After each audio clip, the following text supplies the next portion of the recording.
We're going, and we're alive. It's alive. We doggies. All right. Hey, tonight, of course, we have the great trivia master Brian Krischkow, and special guest is Scott Payne with his. We're going to be talking about his comic book that he's released that for on the crowdfunding campaign of Indiegogo, Chaotic Flux issue 2. And we're going to learn all about that. But first, we were talking about the movie that we're going to feature tonight, which is dun dun dun Horror Express. So we were listening to Brian talk about his many versions of Horror Express that he owns.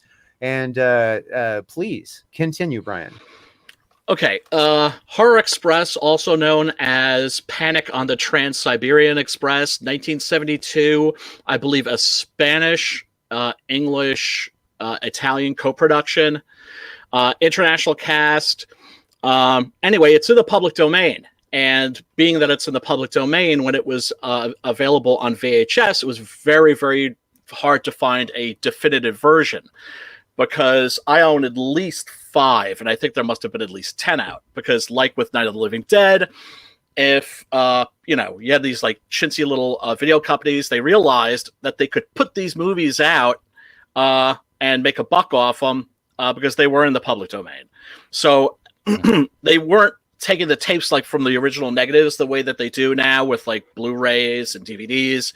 They were taking them from I'm assuming prints that were from local TV stations, because this was a staple of late night horror TV. If you were a kid in the 1970s or 80s, you stayed up really late at night and watched Fright Night on like your local TV network.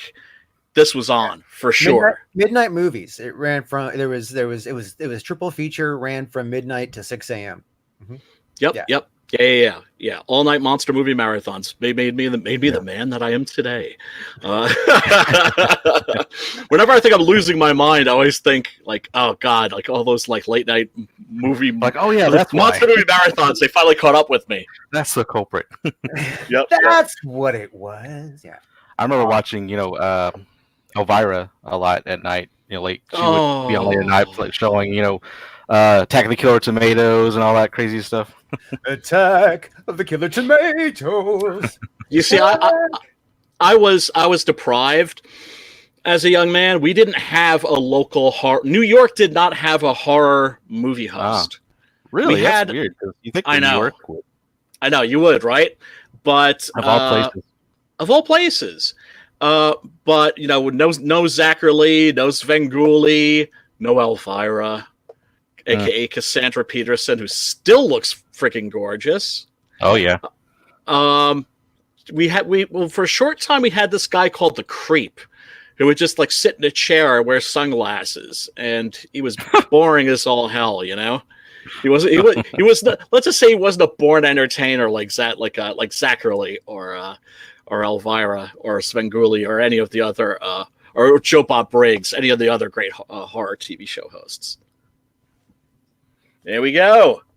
As you can see, the cast includes the great Sir Christopher Lee and Peter Cushing, who I should be referred to as Sir Peter Cushing. And up at the top, in the middle, you can see Telly Savalas, who plays one very pissed off Cossack, one very sadistic Cossack in this. And this is one of the rare films where Christopher Lee actually plays the good guy. And Peter Cushing's character isn't a bad guy. He's just a little shifty. He's like I believe a thief in this. And it's about a fossil that is discovered in, I believe, the Himalayas.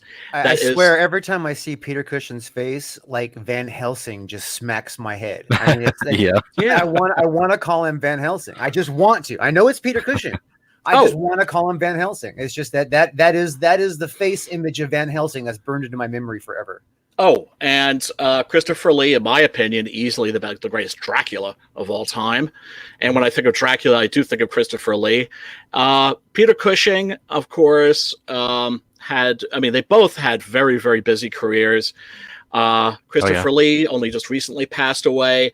He was lucky enough to have been in the Star Wars prequels, which I think are just each and every one of those is a dumpster fire. Well, not such the first one. The first was watchable, but the other ones are, as a whole, let's say I think the Star Wars prequels are a dumpster fire.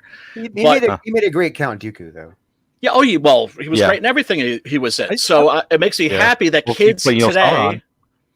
Absolutely. I was going to say also the Lord of the Rings movies as that was actually Saruman. I think that's when I was first introduced to him. I didn't really know much. Well, no, I take that back. There was a couple of movies here and there I saw him in, but I hadn't seen a whole lot of like really old horror with him, which is he's known for as well. But yeah, really, Lord of the Rings is where I got introduced to Christopher Lee, and then the Star Wars prequels, and he was in the Charlie's Dad and Charlie and Chocolate Factory remake, and I would think my first memory of Christopher Lee would have to be The Man with the Golden Gun. Ah, yes, yes, as Scaramanga was in that. Yeah, yes, as Scaramanga, the hitman with a superfluous nipple. Yes, that was wild. Yeah, and of course, modern audiences or younger people will recognize Peter Cushing as Grand Moff Tarkin from the original Star Wars, and also I believe they did a CGI version of him for Rogue One, which I've never seen. They did. That was and actually Rogue One. Yeah. Rogue One is probably of the movies that have come out since the first three movies. Yeah.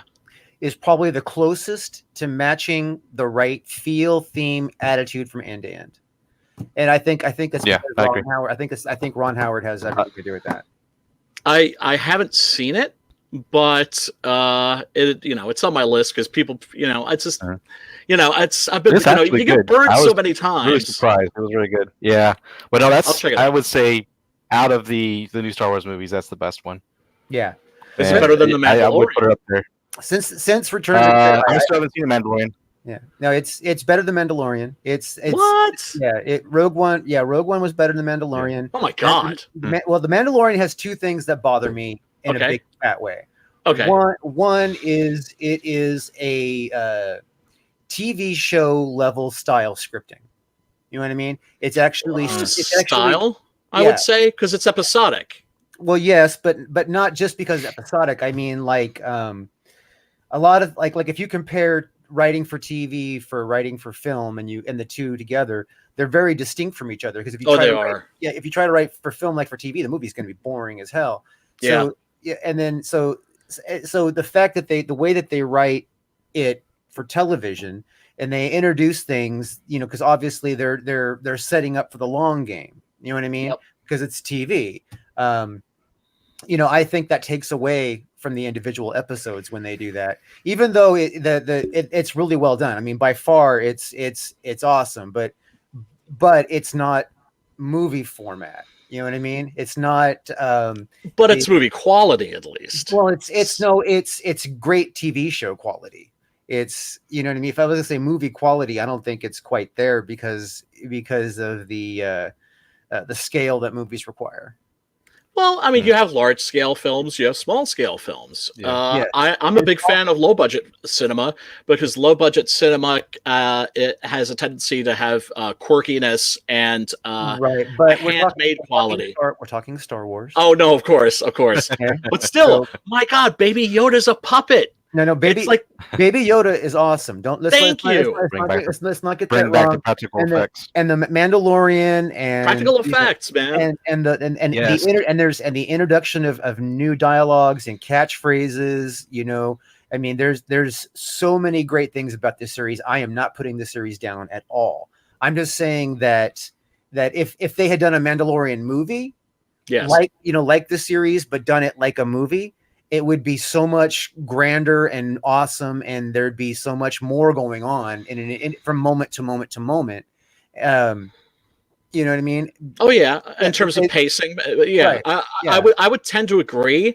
But the problem is it takes so long to make movies these days. No, Whereas, like, although then again, I'm thinking the we're Baby Yoda comparing- isn't going to age now, is he? but we're comparing Mandalorian to Rogue One. Right. You know what I mean? Now, Rogue One, the reason why I give it such high marks, first of all, it had the right feel from end to end. You know what I mean? It had a female lead. You know what I mean? But it wasn't all SJW'd out. That's you know great. I mean? No, You know, that's good. And she was a really cool character. Yeah, and the thing is like Star Wars always complains. You know, we complain about Star Wars like that. Nobody bitches about Rogue One, right? And then they're like, "Well, you guys hate women leads." I'm like, "No, we liked Rogue One."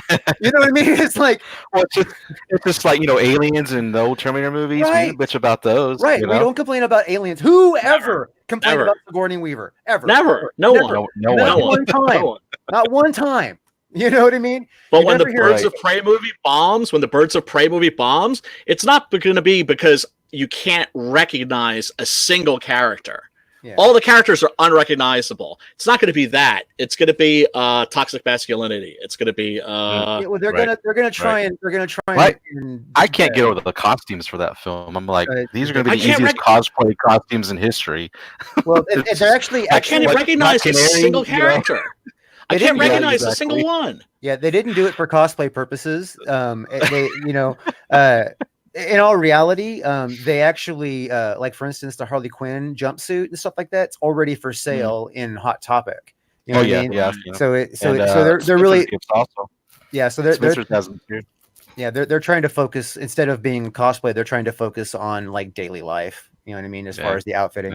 Yeah. But they totally bastardized the stories to a whole new level with that movie. I mean, from what I can see already, it's like, damn, you guys, like, you know, you didn't listen to anything the fans said. In fact, it's almost like you intensified it to I a know. worse Yep. degree. I know. But who are they going to blame when it tanks? You and yeah. me. They're gonna blame us white dudes. Yeah. Yep. Yeah. Because of misogyny. No, as straight white males, you know. Yep. Cis.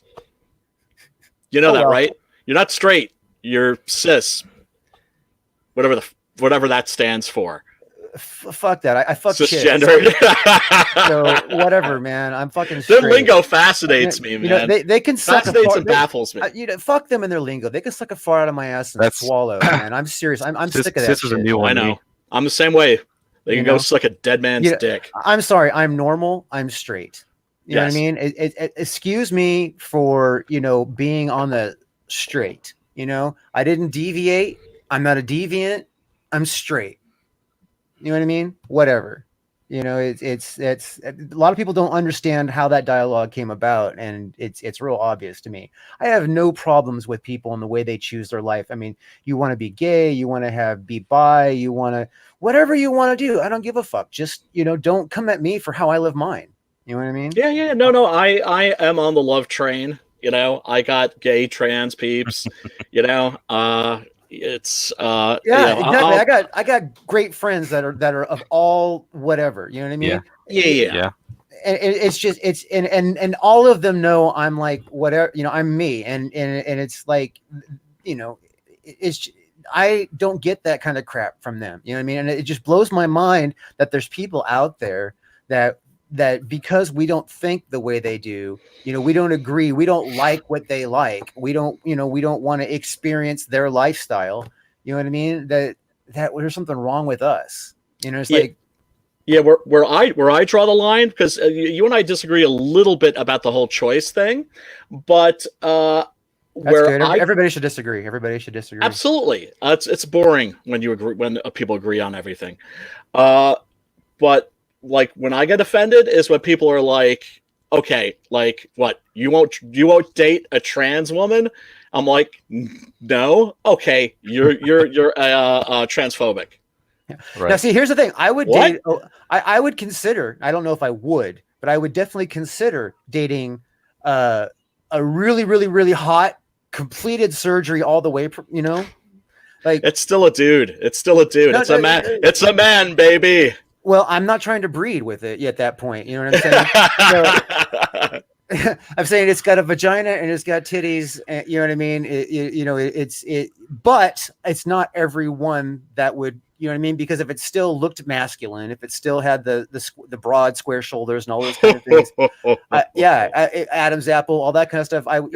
But when you, but I mean, the thing is like, I can't say definitively that I would never, ever, ever, because, you know, I mean, because I can. well, I could say it's near definitive. You know what I mean? I could say it's near definitive, but I have, you know, I have at least enough of an open mind to like say I would give somebody like at least a conversation before I shut them out. In the scenario that they have gone as far as completely altered themselves physically to be almost a woman. You know what I mean? That's fine. That's fine. And you know what I mean? And I'm not, they would probably still, I probably still reject them. You know, I'd be like, see that Adam's apple moving. There'd be like that noise in their voice. There'd be some kind of, there'd probably, you know what I mean? But there was that one that was that was a Bond girl, and nobody knew. Tula. Yeah, Tula. Yeah, nobody knew. Nobody could tell. You know what I mean? I know. And I'm just saying, Tula was hotter than most chicks in general. Yeah. So I know, it's scary. If it's Tula scary. came up, if Tula came up to me and said, you know, hey, you want to go on a date and, you know, burn up some sheets and blah blah blah blah, I would have to think about it for a second, at minimum. At minimum. Oh wow! Does not make me gay. That's very open-minded of you, sir. Yes, it makes me open-minded. It does not make me gay. Not at all. Not at all. Not even a little. So I love bringing that kind of controversy up because it makes people cringe and it's just so fun. of course it does. Of course it does. And of course, hey, what's up, El Gargoyle? Hail right back at you. Hail right back at you. Scott Payne, what's up? Who else we got? Oh, Carla. Scott Payne. Yeah, he's kind of in the video thing with us. Hell yeah. I'm everywhere. He's everywhere. All right, so that was just funny. All right, so we are going to transition here before we get into the movie. Transition. that was unintentional. Nice, that was so nice unintentional. Kazing! Kazing! You got a million of them. Is this thing on? Anyway, so we're going to sit here, and as I'm trying to work over to the screen share here, I am going to switch the screens that I was sharing, and we are going to talk a little bit of the chaotic flux. Hell yeah. Hell yeah. So here it comes. Now, Scott, please give us the elevator pitch for chaotic flux. Well, the overall elevator pitch for Chaotic Flux is that it takes place in the future, and it's about a group of unique warriors who band together. They form a team called the Crimson Flame, and they band together to rid the world of mutant abominations that are taken over, called Dread Fiends, as well as to stop a dark entity called Malakar that wants to wipe out all the human race. Okay. In the case of the Dread Fiends, they're these kind of mutants that were created by humans as a food source, because in the future, in this dark timeline, there's a lot of environmental issues, as well as a lot of wars for fighting over land masses and resources, and food is very scarce. So they create these kind of life forms as a something to sustain the humans. But the idea of the creature is they're engineered to where they could withstand the harsh elements, but also reproduce very rapidly, and be able to sustain themselves. But they start to mutate on their own and evolve on their own, and they start to reproduce very out of control, and they begin to take over the world. They're able to mutate on the fly. If they consume biomass, they can then break that down and use that as fuel to adapt, to make themselves bigger, stronger, wings for flight, for instance, where they need to get the upper hand in battle. They can also reproduce by cloning themselves. And how they do that is when they eat something and break it down, they will clone it inside of them and then regurgitate it, and then it will quickly grow into an adult form. Nice. And so I'm like you guys, I'm a big horror fan, and I'm also a big sci-fi fan. So I wanted to create the story that encompasses these things. There's also fantasy elements that come into it later. The heroes consist of Zathara, which you're seeing there. That's her in with the blue skin and the blades that she's formed on her arms. She's able to create these kind of crystal-like structures, and she can form all types of weaponry with that. And as the series goes on, she'll get better at that, as well as creating weaponry for her allies. She's an alien hybrid. She's part Sakaran and half human. And her eyes, actually, she's got 3 slits. She's got 2 above and 1 below. And those 3 slits allow her to see, focus on 3 targets at once, as well as allows her to see in 180 view. Huh. So she's kind of this perfect warrior with the eyes, and as well as she's very agile too, and very light on her feet. Does she have projectiles out of the crystals in her hand stuff too? She can. There's a part in the first issue where she creates these daggers and throws them out of her crystals. And she'll use it all sorts of different ways. I got a lot of like crazy things coming with her, but also a lot of things you see in the first issue and the second issue, how she uses her ability. Mm-hmm. There's also Soren. He's an exosuit pilot. He fights in this really high-tech, awesome exosuit with all kinds of awesome weaponry loaded into it. That's not this guy here, though, right? No, that's actually Stephen Williams. So in issue 2, it picks up right where issue 1 leaves off, and Zathara is forced to save this family that is being attacked by one of the Dread Fiends and about to become their next meal. She's fighting to save them before that happens. Is a big part of this in issue 2. So one of the main ideas behind the story is lots of intense drama, lots of suspense, like a lot of horror movies and what have you. So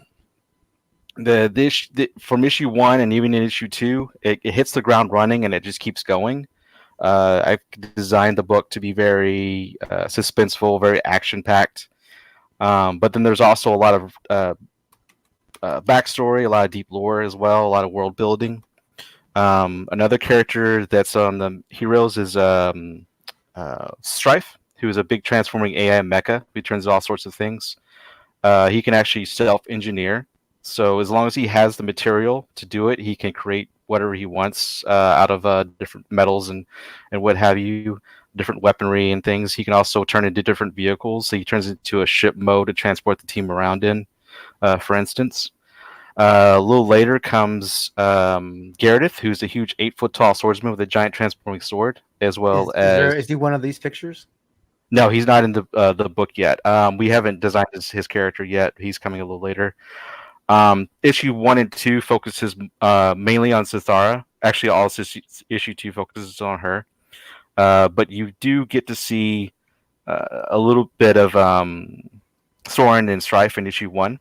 You get an idea of them as a team at the beginning, and then it jumps into more of Zathara's backstory. And her backstory is actually that she's being hunted down ever since she was a child by an organization called the Order of the Purging Hand, who's been trying to wipe her kind out for years. The organization believes, or they're against unnatural things on Earth. So they don't believe that aliens should be on Earth. And then in the present, they're fighting the Dread Fiends as well. So they too are enemies of the Dread Fiends, but at the same time, they're fighting the heroes in the storyline. And what's this here? That's the Dread Fiend. Okay. They have lots of like spider-like eyes. Is that what we see here? Yeah. They adapted to where they have all sorts of eyes in their head, but they also have these. There's other pictures that not in this one, but they have these kind of like large pimples on their arms and their sides, but they're actually a kind of sensor that kind of like a spider sense in a way that alerts them to the presence of things around them, and they'll turn around and attack it if they want. You see the tentacles coming out of the mouth there. They'll actually use those to grab their prey and then pull them I see little barbs. I see little barbs at the end of the. I only saw that now. Yeah, that's great. Yeah, the claws. Yeah, that's great. Thanks. So like little grappling hooks. Yeah, and they grab you and pull you in, kind of like trimmers where Yeah. the worms have the tentacle. Yeah, it's kind of like that. Oh, that's great. I see a lot of bone-like protrusions too. Yeah, Looks really nasty. Thank you.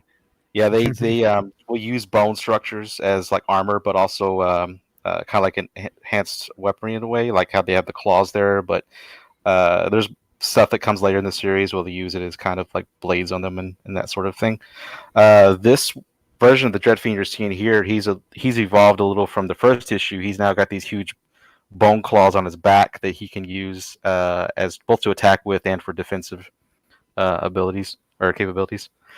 And the Dreadfiends, when they reproduce, or well, when they clone themselves, it's actually an upgrade. So every new generation is a little smarter, a little faster, a little better, a little stronger, and eventually they actually get really smart. For being big, crazy creatures, Right. yeah, there's a lot of interesting ideas I got coming for these guys to build them up pretty well. Because they're going to keep evolving, I'm assuming. Yeah. Right. Yeah. Right. That's great. They just get crazier and crazier. That's a picture there of in the past when Zatara is dealing with the Order of the Purging Hand. In the past, she's raised in this facility called the Latterus facility, or military base, and it's a research facility for the children to raise them, but also to understand their abilities. So, backstory quick: the Sarkarans had come to Earth to save us from being invaded by the Lithrak, which is another alien race, and they almost wiped us out. But the Sakarans saved us, and we formed a kind of friendship with them, and they lived on Earth for a while, but there was a lot of prejudice that started forming towards them, mainly from the Purging Hand. They're actually mercenaries, ex-military, who gathered all these resources to start taking over the government and wiping out the aliens. But also the Sakarans, the Sakarans, their homeworld is being attacked now by the Lithrak. So then they decide to leave Earth, but they don't take the children with them because they don't want to get them involved in the war. So they leave them on Earth, the hybrid children, and then they take off to go fight their war. And the children are left to kind of fend for themselves. Well, the military is trying to protect them and raise them. But like you see here, the Purging Hand infiltrate the facility and start killing the children. Oh, and that's Zatara. Yeah, that's Zatara fighting. So that is really cool. I am curious. Okay, so I'm trying to use my mouse to work on. I'm sold. I'm definitely backing this as soon as I can. As soon as I get a little more money in the bank, I'll definitely. I should say too, you can get issue 1 in this campaign. Mm-hmm. It's actually available as a add-on perk. So if you get any of the issue 2 versions, you can add on issue 1. Okay, so you put it as an add-on perk then. Yeah. I was going to ask if there was issue 1 option on the tiers. We'll get to those in a second.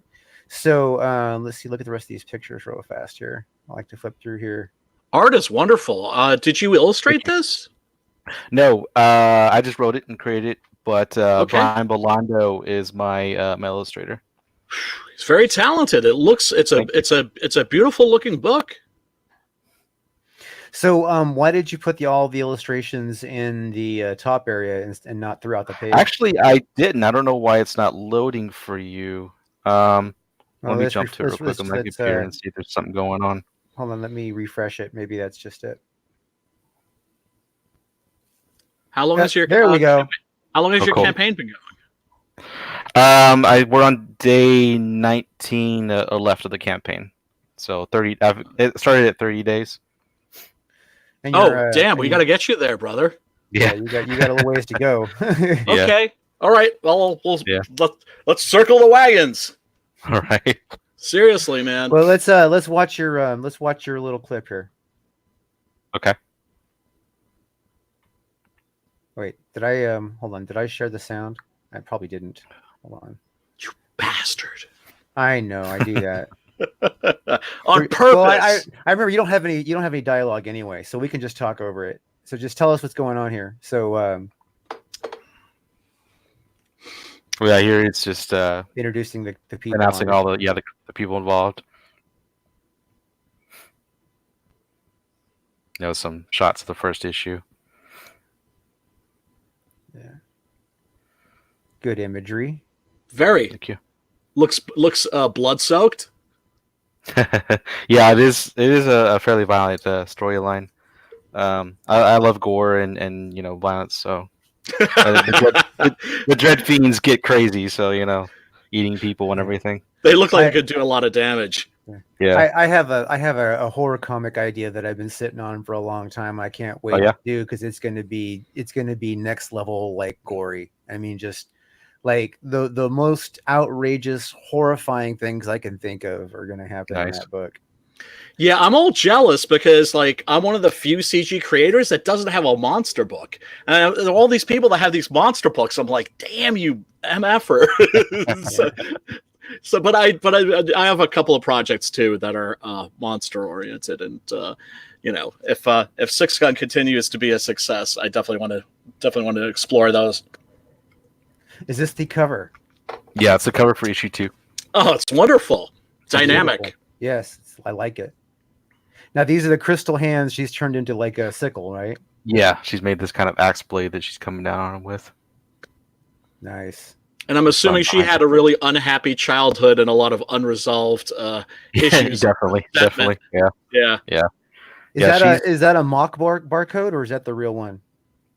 That's a mark one. It's just the one I use on issue 1. I stuck it on there just so people know because issue 1's in some comic shops and I'm planning to put issue 2 as well. Right. Yeah, that is smart to do. Yeah. Now, how many pages is that? I didn't see that here. How many pages? So, issue 1 is 26, while issue 2 is 28. So, if you get both books, that's 54 pages total. And one of the deals I have is that you can get issue 1 and 2 for 25. That's the unsigned versions, but that's 25 with shipping. Okay. Very cool. Got one of those legendary $25 deals. All right, so what's the shipping cost on one of these? Domestically. I can't remember.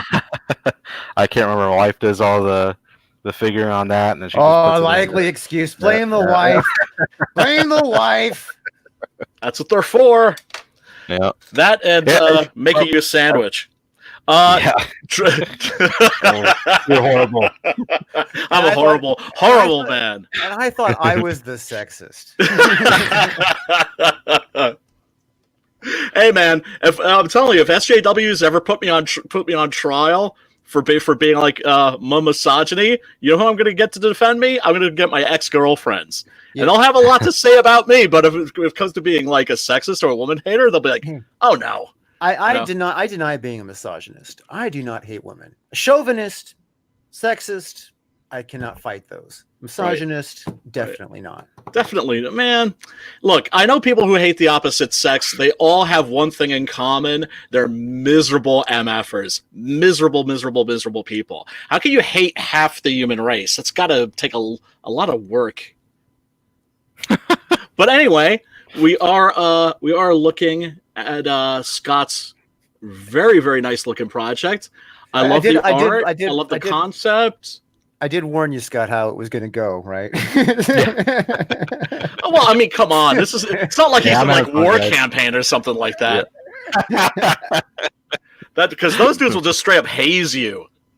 Mm. Yeah, they had. I was on war campaign last night. They had me get up and do a twirl. Dude, I wanted to congratulate you on that. Oh. Nicely done. Thank you. What, the twirl part? Or awesome. No, being on and being yourself and pimping your comic. That's awesome. Those guys don't trust me for some reason, or don't like me for some reason. But it's because you have a gorilla book. You know, you when you make your horror comic, they'll change attitude probably. So we'll see. It's because Roe has something weird about furries. You know what I mean? That's why he gives John Malin all that crap. You know. When have you ever seen a gorilla at a furry convention. Not that I've ever been to a furry convention, wink, wink, but the gorilla. Hey man, I don't want to analyze it any further than that, man. Whatever the issue is, you know what I mean. It's like it just is. It just exists. Man. You know what I mean. And it's not you personally at all.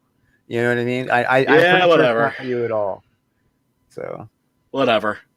Hey, I mean, you're a great dude. Why would they have any? You never probably gave them any reason at all to think anything. You know what I mean? Well, they thought I was gay ops. They thought that I was like a secret agent. But they also said that they checked my background and everything. But you know, it's like and you know what? They did pimp my comic like on the last day of the campaign. So no, like I said, I have nothing against those dudes. Yeah, they could put rainbow dildos on my head any old time. Wow. But I find that shit funny. It is hilarious. It is. Seriously. It really is. It's like, even if it were a diss, even if they were like, I was one of the people that was like being targeted by them, I'd still look at that shit and laugh. It just, of course, you know, people take themselves a little too seriously sometimes, and I mean, and don't find it funny. Sometimes hazing or bullying or whatever is hilarious. You know what I mean? Sometimes it's ridiculously hilarious, and you know the thing is I can understand if you're hypersensitive why you would freak out, but you have to realize that you're fucking hypersensitive and get the fuck over it. Yes, absolutely. Absolutely. Look, man, I got a mood disorder. There are things that are triggering, but I don't expect the whole world to be nerfed, you know, because of my fifis. Yeah. No, there's things that piss me off, but not in my normal state. You know what I mean? Like if I'm like, for instance, this SJW stuff when PP reported, Cecil to Indiegogo. What a douche! That happened on a night that I was drinking heavily, so it's wise that I was able to like not say anything stupid, but the truth of the matter is I was in a state of mind that if this came down to schoolyard stuff, I would have beat the living hell out of him. But you also had the right analysis of the whole situation, which is we shouldn't even be talking about him. Do you know what I mean?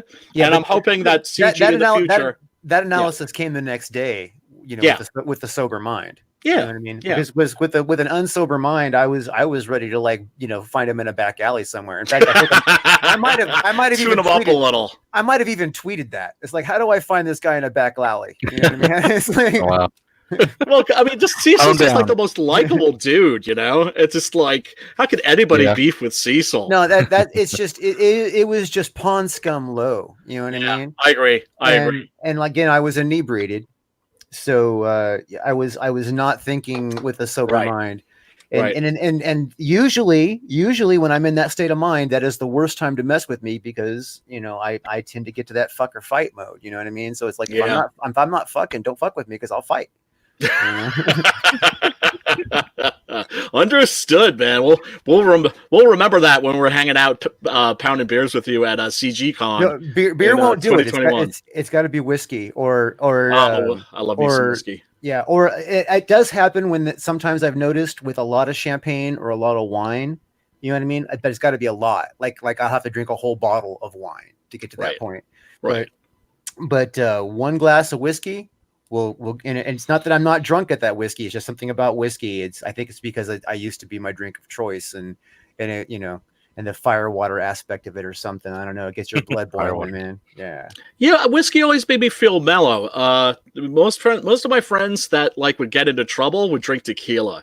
You know, tequila is something where if you get blackout drunk, you like wake up like in the county jail. Yeah, tequila doesn't make me want to fight. Tequila just fucks me up. You know what I mean? And vodka is where I switch to actually. When I go out drinking now, I'll drink vodka, and that keeps me mellow.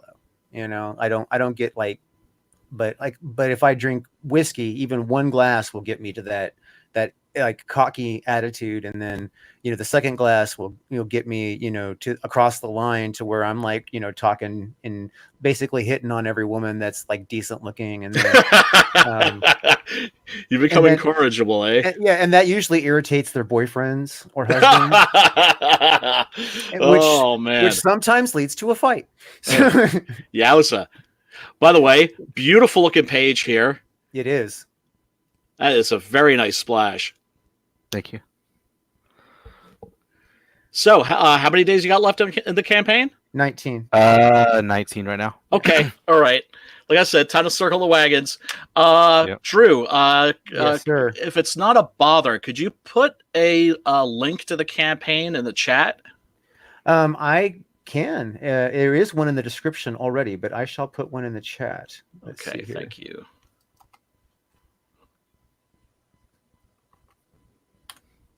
I am a mod in my own chat, right? Okay, just want to make sure. Cecil it's made. McGee. We got Crystal McGee in the chat. Oh, we do. Oh, hey, Crystal. Yes. Hey, Crystal. Willkommen, bienvenue, welcome. Hey, Crystal, while you're in there, feel free to post a link to your YouTube channel as much as you'd like to, any of your projects as much as you want to, and anything else you want to post in there, as long as it's, not like child porn. And I don't think you would do that. Just Yeah, Crystal's great, and her project looks really exceptional.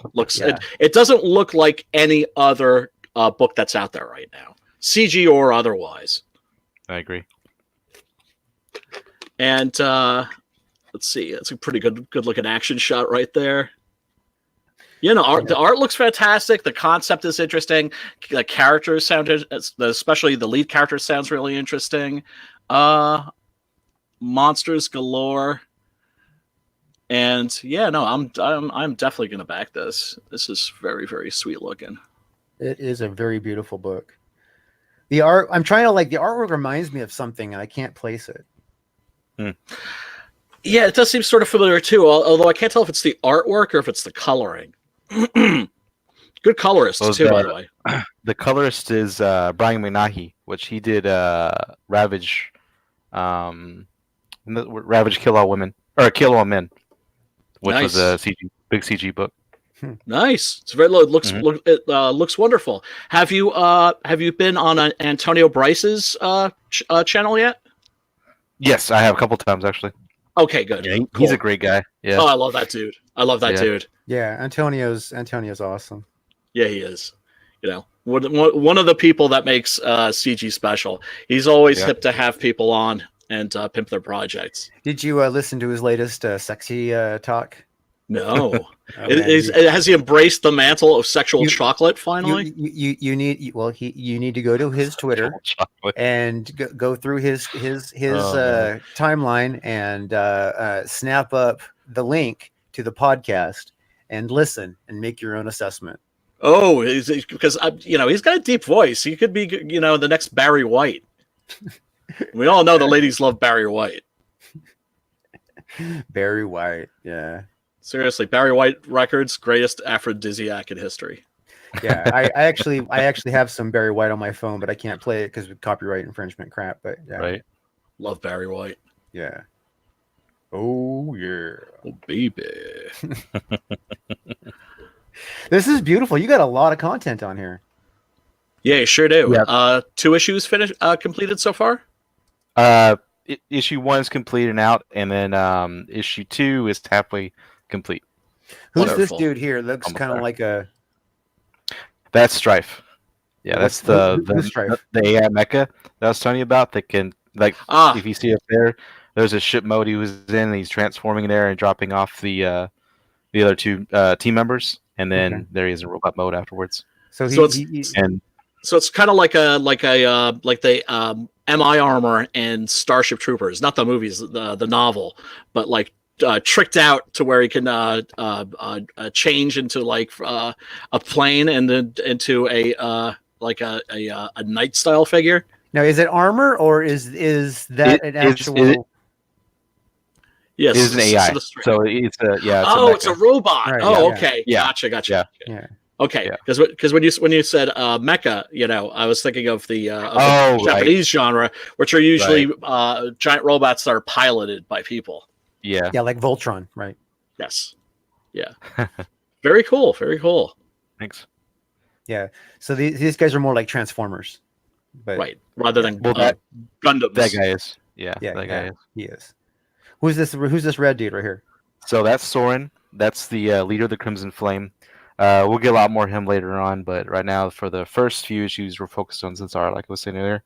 And then that looks like a robot sitting next to him on the left. Mhm. That's his exosuit. That's the Reaper. Okay. So in the case of him, he does get inside of that like Iron Man. It opens up and then he gets inside. Okay. Nice. Interesting. Yeah. Very cool. And there you A can lot see him going getting on in the here, suit on the bottom or the third panel. There he is getting into the suit. It's folding around him. Okay. And then on that the very bottom panel, that they're jumping off into battle, and that you can see he's got these tentacles that come out, and each tentacle has a blade on the end. There's also a kind of camera on the end that it's like a sensor, and each tentacle has its own AI. So while he's fighting, the tentacles seek out targets as well, and fight with him. Or alongside him. Badass. Yeah, Badass. a little reminiscent of Dr. Octopus. Awesome. Yeah. Yes. Very cool. Very Yeah. cool. No, this looks like a lot of fun. Ooh, Yeah, it is. That It's is a lot of cool. fun putting all this together. And Check that out. I've been building this story for about 20 years now. Nice. This actually kind of reminds me of one of the bug creatures from Starship Troopers, the actual movie. Yeah, Right. but 100 times creepier. Yeah. More eyeballs, more mouths, more teeth. Yeah, More, they're influenced by Resident Evil a lot.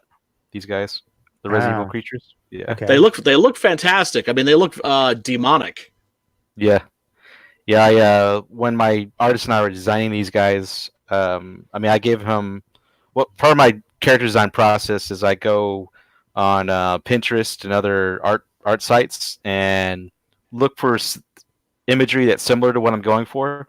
Mhm, Like for mhm. instance, maybe like I like the head of a certain piece, and then the arms over here, and so on. And I show him those and tell him what parts of them I like the most, and this is what I'm kind of going for. Well, he'll take all that, mash it together, and then kind of come up, with a really original thing. But at the same time, it's very much what I had in mind. Like when he did the Dread Fiends, I was like, that's perfect. It's this. I mean, I told him on top of giving him the art and saying this is kind of what I'm going for. I also said, well, think of something. If you walk down a dark alley and if you saw it, it would terrify the crap out of you, and you would just run the other way and never want to see it again. And that's how we got the Dread Fiends. That works, man. That works. Yes, very metal. Very metal. Thank you. Yeah. Very cool. Very cool. I'm digging it. Yeah, I am too. So the scree. Yeah. Yeah, they make all kinds of crazy sounds. And a lot of when I'm writing the book and designing the characters and the action and what have you, I visualize a lot of it as a movie as I'm putting it all together. Right. And Hey, you're talking head, to two guys that write screenplays. So that's Oh, nice. we understand. Nice. Oh, awesome. Although when I write a comic book, I write a comic book. Well, when I'm envisioning the Dread Fiends and their sounds, they make all kinds of just high pitched, freaky sounds. And one of the inspirations for that too is, you remember in Lord of the Rings when I think it was the Return of the King, when Frodo and Sam are getting close to Mount Doom, and the Witch King comes out with his mount, and it makes that crazy, terrifying scream, and they're just like holding their ear. The scream of the Nazgul. Yeah, exactly. Yeah. That's very much how I see the Dread Fiends when they're just like making their sounds, and they use later in the series you'll see they have plans for them to use it as a kind of psychological warfare psychological warfare. They use the screams to terrify people and just make them kind of stun them dead in their tracks. Because they don't know what to do, Well, fear has always been an important tactic in warfare. Exactly, which I'm fascinated by. Yeah. But you see, that's what makes zombies so scary. Because if you're fighting zombies, like they have no fear of anything except fire if it's in the George Romero movies. Right.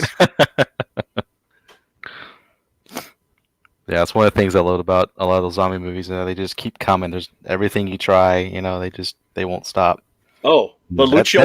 That alone is pretty terrifying, Oh yeah. Well, because it's interesting because it's like they both make sense.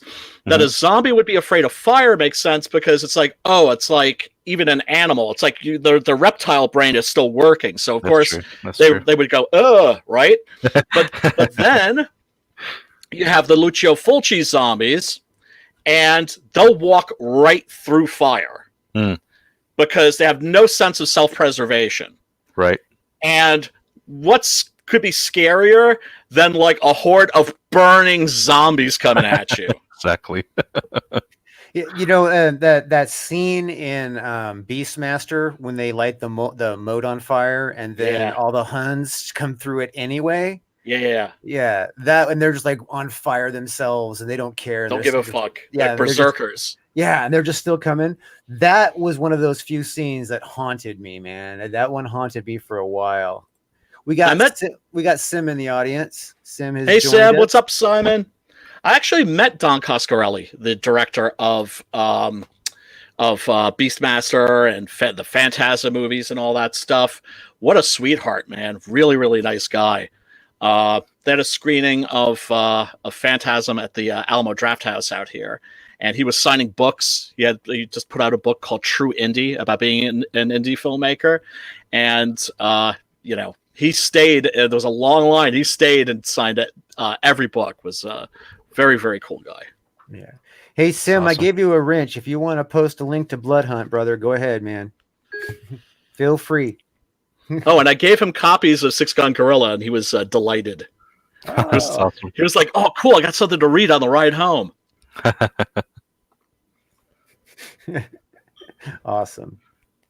Yeah, most horror creators I find are comic book fans. Because, before I give somebody a comic, I'm like, "Do you like comic books?" If they respond in the affirmative, I'm like, "Here you go. Here, check this out. I've enjoyed your work. Check out my work." All right, let's review your tiers real fast here. Let's see here. What we got? We got the deluxe package. The deluxe package includes an autographed copy of Chaotic Flux issue 2 with the original cover and the PDF version. It also includes 2 double-sided trading cards and a color art print that are campaign exclusives. So you get a PDF, of course, with the signed book and trading cards and an art print. And that's 2 trading cards. That's pretty sweet. For $25? Yeah. Mm-hmm.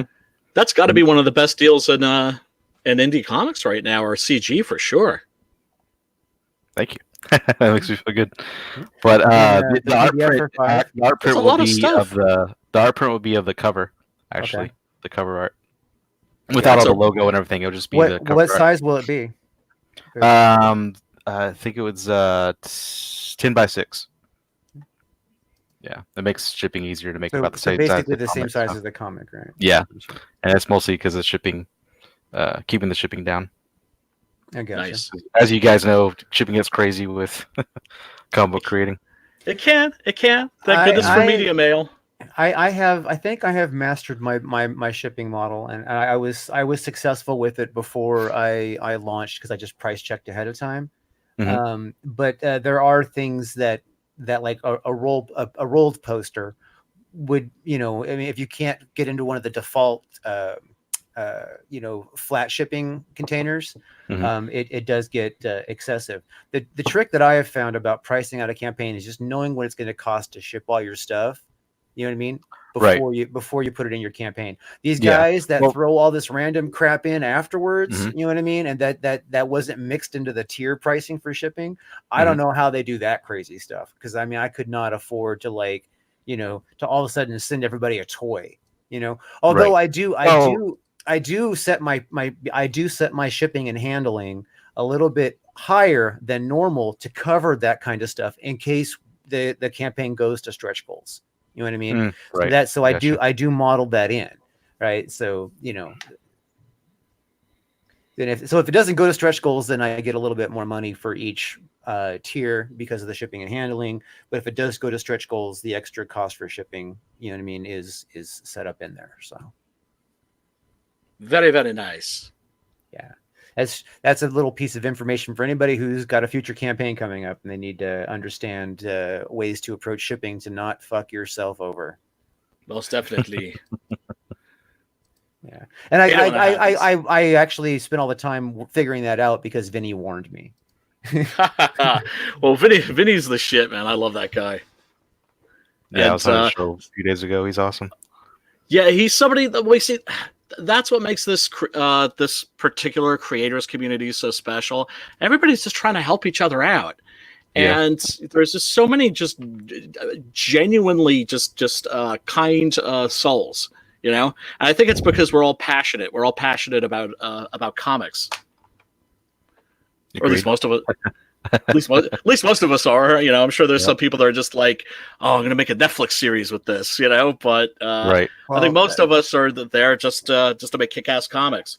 I'm sure there are those people that are completely unrealistic, but you know, like, I mean, I went into this worst case scenario in mind.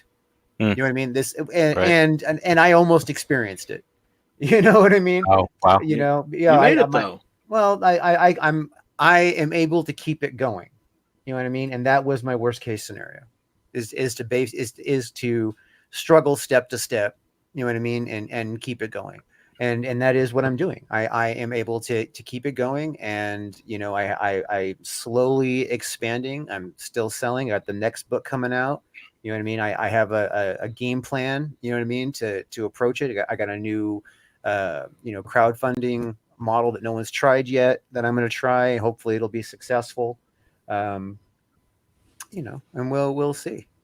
Good luck, man. Yeah. Well, seriously, brother. I think that, I mean, my goodness, it's like, it's just the beginning of February and already like CG is just on fire. Right. Hey, you know what? I'm kind of glad that some of the bigger books went out in February because then me too. Because then people have time to refresh their wallets before they get to my campaign. Yeah. Yeah. I was thinking the same thing. You know, but probably John Malin will launch his like Thundar project or whatever. And does he have the rights to that? I think it's not Thundercats Thundar. I think it's just Thundar. Well, Thundar isn't Thundercats. Thundar was a separate Thundar the Barbarian. Cartoon. Thundar the Barbarian. I love that one. But Thundar the Barbarian is Thundar the Barbarian. It's not just Thundar. You know what I mean? So he might be doing something completely different. Oh, okay. I got you. I mean, I really don't know what he's doing because I haven't heard him state more than just calling it Project Thundar. Thundar. I would love to see a Thundar the Barbarian comic book that would kick ass. I loved that cartoon when I was a kid. Yeah, me too. The Jack Kirby character designs and Alex Toth and Steve Gerber was one of the writers. Actually, I always thought of that series as post-Nuke. And sure enough, it was supposed to be post-Nuke, but then the censors were like, you can't have a comic book that like every episode opens with like a nuclear holocaust. So instead they had a... Why not? I need one of those. Look, we're like it's just a nuclear holocaust every day. You know what I mean? There's like a new one every day. Go through all the different types. Go from zombies to Mad Max to every day ways you have zombie post-apocalyptic. Like all the apocalyptic, you know, movies all together, all the stories, everything like that. You know, just do them all at the same time. That would be very interesting. Well, I mean, so you got one post-apocalyptic like civilization over here, but then over here there's another one, and then over here there's a completely different one, and it's like they all just evolved their own little post-apocalyptic civilizations separate each other. Right, like Australia would look very different from New York, or New York. You're gonna have I Am Legend kind of going on. You know what I mean? Or Escape from New York, right? But awesome. Or The Ultimate Warrior with Yul Brynner. That was always a favorite. Yeah, Yul Brynner. I love Yul Brynner. Yeah, me too. The King and I, man, I'll never get over his performance in that. I'm just saying, it's just. Oh, and he was the balls in the Magnificent Seven. The balls. Yeah. And then, of course, you know, that iconic part in Westworld. Which prefigured the Terminator in a major way. Yeah, that Westworld though was pretty. That one was good. Future World kind of bombed. Oh, it's But horrible. yeah, I liked Westworld a lot. Yeah, me too.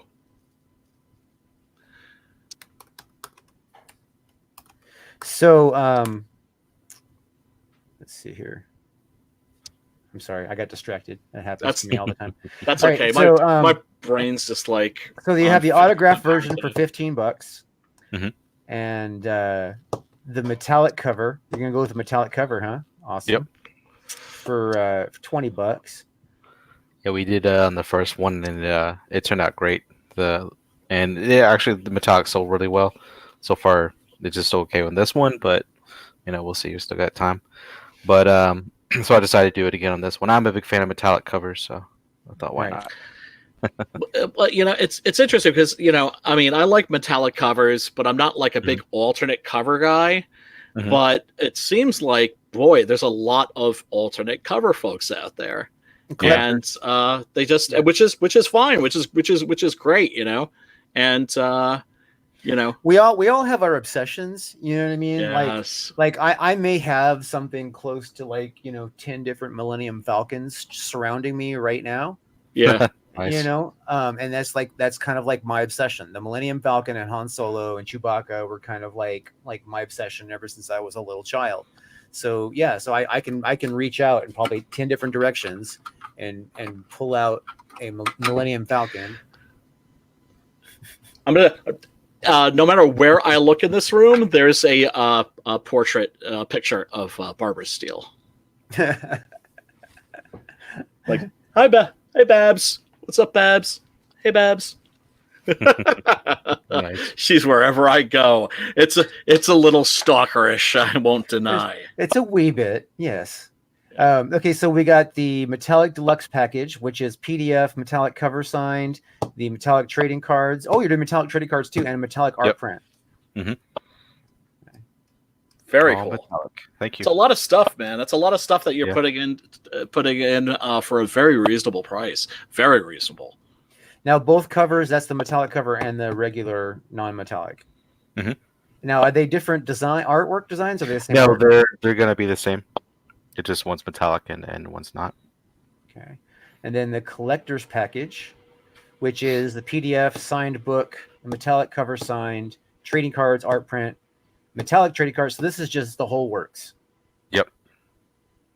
And then, of course, you can add on issue 1.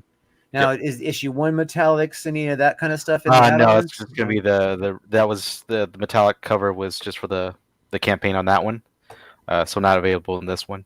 So just the standard issue version of the issue 1. Oh, and you throw a T-shirt into this one here. Yeah, that one you get the T-shirt with the cover art on it. Very cool. Nice. Very, very, very nice. All right, everybody. The link is in the description and in the chat. Go back this book. We should see these numbers go up from 1,185 to something. He's got to reach $4,000 in. Well, you said it set for 30 initially. So yeah. So we're trying to get this done in 19 days, but obviously there's another 30 available if it doesn't work. Yeah, I'll extend it if I have to, but hoping not. But we'll see. We'll get you there. Sure I just posted links to both my Twitter and my Facebook. In the Twitter. In the Twitter. Where did you post? What? I'm sorry. No, that's I'm saying I just posted links in my social media. Oh, okay. Yeah. Okay, you posted them on your Twitter. I got you. Yes, on my Twitter. I thought you were trying to post your Twitter link, and I'm like, where'd you post that? No. I hate Twitter, man. It's so toxic, but unfortunately, it is a essential tool for indie comics peeps. It really is. Really is. Especially since we all seem to hang out on Twitter. Yeah, well, that's the platform all of us these years. Twitter is a quality platform for some of the things that we try to do as creators. I mean, like for instance, there's a lot of difficulty with, like, say, Facebook even if you have a whole lot of people following you, to get somebody to notice what you post on Facebook, right? Because they have to regularly follow you and regularly like your stuff just to get to see what you've posted. Yep. On Twitter, Plus it's all not the the same way. distractions. There's so many distractions on the Facebook for people to, Yeah, exactly. And Facebook will feed you the same stuff over and over and over. You know what I mean? Because they said, okay, this is what we're going to feed you. We're not going to refresh or resort this. We're just going to feed this to you. Yep. Whereas Twitter does the opposite. They will feed it to you, but if you refresh your page, you're going to get a completely different feed. You know what I mean? And if you refresh your page again, and a completely different feed, because if you keep scrolling it through, you might see the same thing 2 or 3 or 4 times because people are retweeting it, and you know what I mean, which you will not get on Facebook, because it's really hard to get somebody to share something on Facebook, because that means it puts it on their page, and then everybody's so neurotic on Facebook that it's all about exploiting yourself and nobody else. And Twitter's about hey, look at this crazy thing over there. You know what I mean? Yep. Yeah. And Facebook, it's like, if they know that you're selling something, if they know that you're like a small business owner, they'll, restrict access to your post, and then be like, hey, well, hit us up for some money, and then maybe like 400 people can see this. Right. If business related posts, they mask. Because they want you to advertise it. And here's the thing, they'll mask it and they'll say, boost this post for $10, boost, you know what I mean? And they'll try. Yeah. 4 people have seen this post. It's hot. You're going to want to boost this. Yeah. Fuck Twitter and their crack, man. Fuck them and Facebook. Fuck Jack Dorsey. Fuck them all, man. Fuck them all. Fuck them all, man. Fuck them all. Mark Zuckerberg.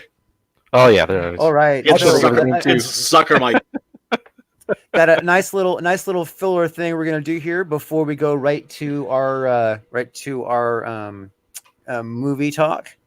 We have basically been just dragging ass. It's like an hour into the stream. We haven't even started talking about the movie yet. I'm gonna get a refill real quick. All this talking gets me all cotton mouthed. Cotton mouthed.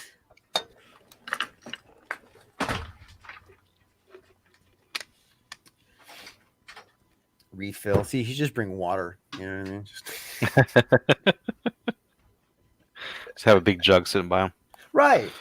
Just have like one of those little, like Alhambra, Right. Yeah, I'm just cracking because he talks a lot and I love it. I have nothing against how much Brian talks, because it saves me from having to.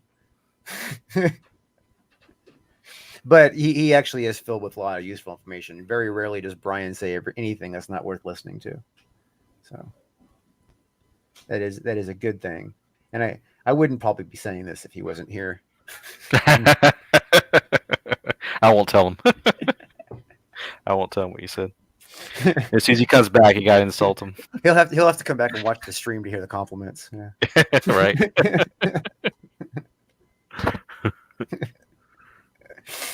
Yeah. No, we got this stream usually doesn't, because of it being Monday night, and not a lot of people are watching this on Monday night. It's probably Ethan probably has something going and stuff like that. So this stream usually doesn't get a whole lot of attention during the stream. We've been trying to build it, but it's difficult for Monday night. However, we do get a lot of attention after the fact. So most of the views are after the stream on this. So which is why we're okay with just dragging it out, because anything towards the end, if anybody gets that far, well, that's kind of why it's important to put the comic book stuff. That's dedication. Yeah. Yeah, definitely. He's funny. I was cracking on the barber here. Hi, Babs. Hey, Babs. It's like, that's a little. Yeah. That is a little stalkery. She must surround me. Anywhere I look, there she is. I must have it everywhere.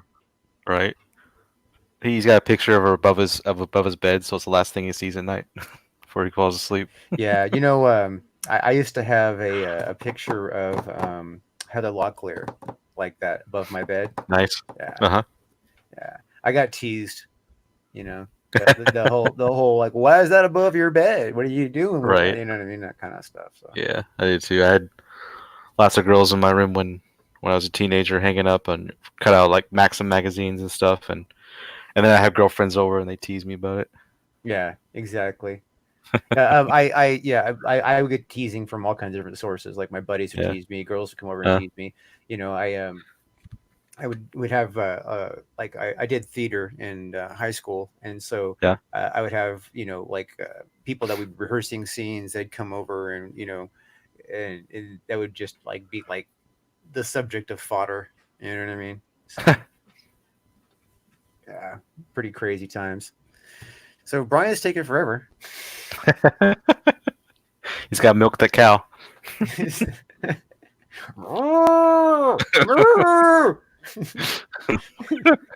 That's the bull. Oh man.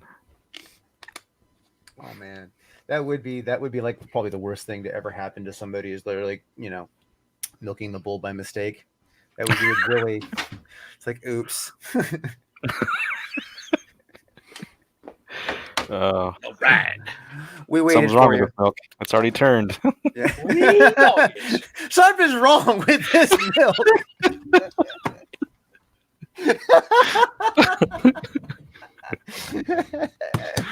I know I missed something. You did. You missed the milking joke. That's all good. That's all good. Is this a 40K version that we're looking at here? Because there is, folks, be aware, a 4K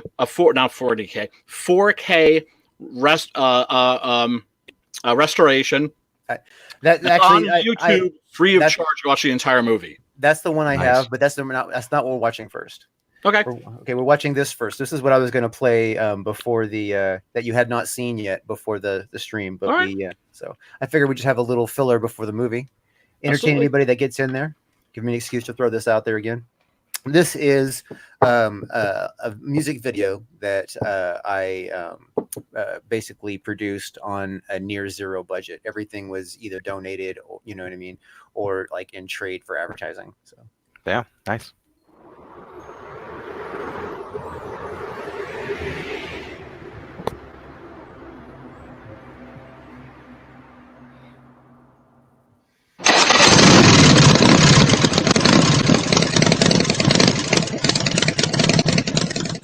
You better keep your eyes wide open. I'm your American nightmare.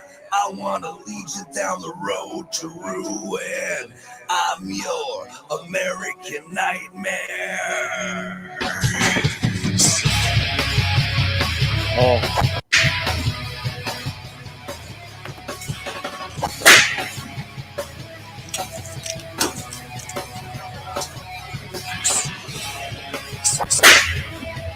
Wait. I want to say something.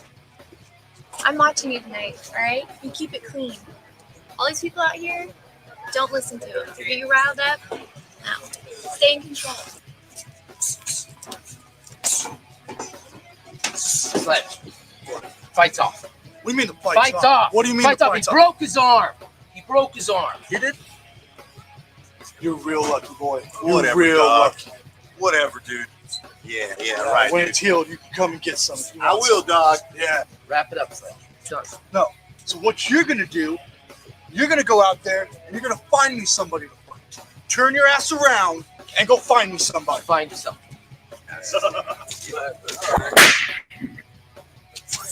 Oh, I hate you. Bob Flute, you're fighting. You're fighting. Dude, I'm coming off a 6-month injury. I've been training for 6 months. I don't care. We've got to have this fight. There's money in it. This is the problem with these folks. I don't like coming to them. I hear you, brother. Slimy guys. What like do you need? this. What do you need? Dude, I'm not fighting. I'm a professional. Get your ass in the ring. Bro. You watch that, spectator? Come on, man. Go kick Right. this You dude. want a nightmare? Bring it, the American nightmare.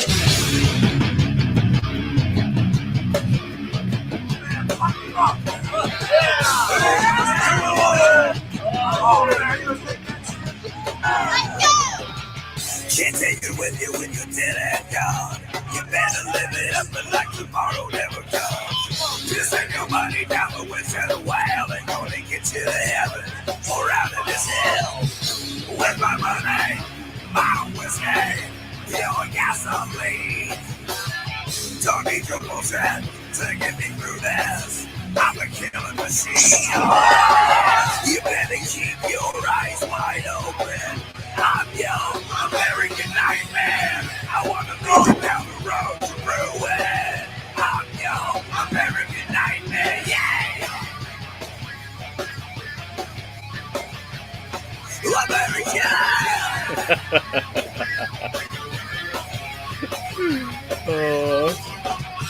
Pick up the pieces, they're all around.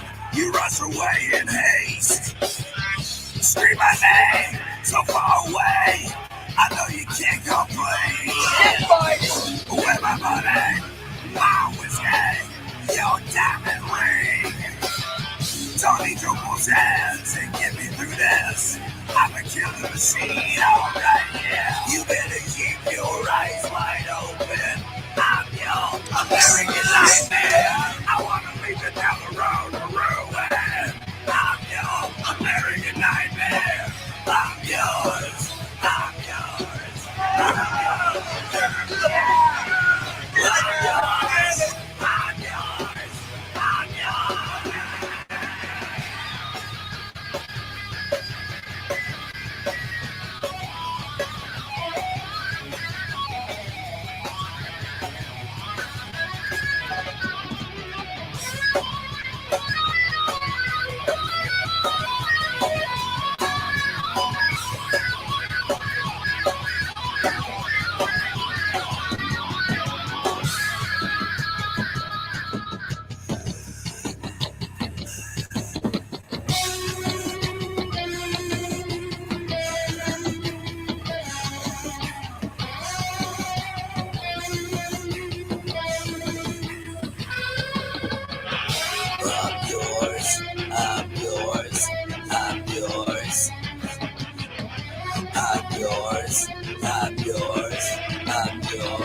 America! You better keep your eyes wide open. I'm your American nightmare. I wanna lead you down the road to ruin. American nightmare. Can't take it with you when you're dead and gone. You better live it up like a bottle never know. Building your body down the wishing well is gonna get you to heaven. Or out in this hell.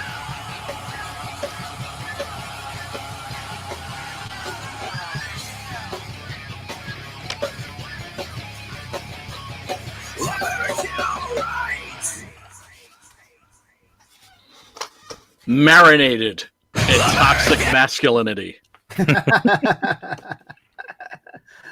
Yeah, Very high tea. Very high tea.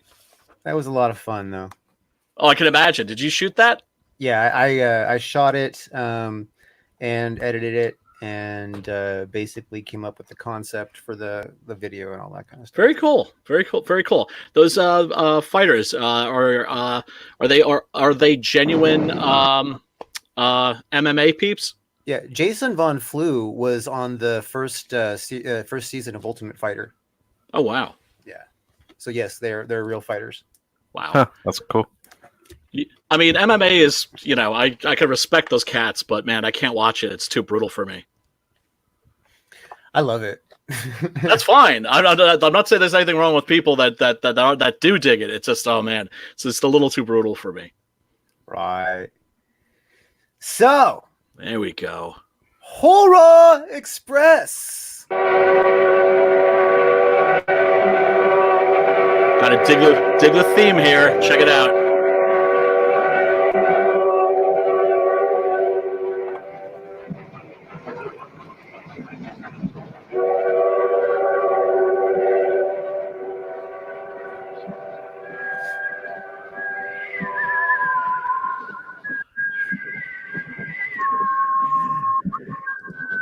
Actually, Adam, we were watching a music video that I produced of my friend's band.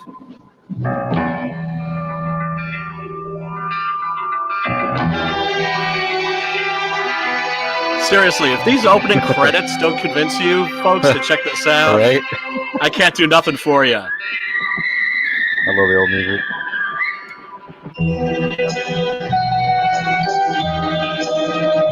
Yeah, wonderful score. I forget who did it though. John Kakavas.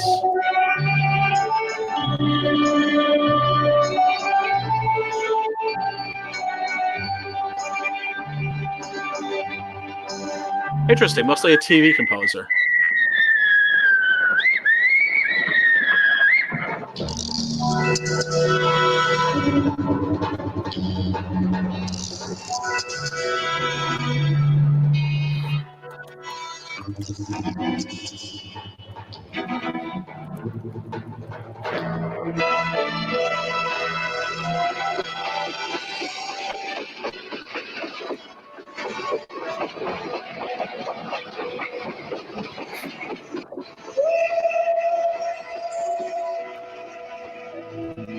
Oh, I should probably be dropping some trivia about this.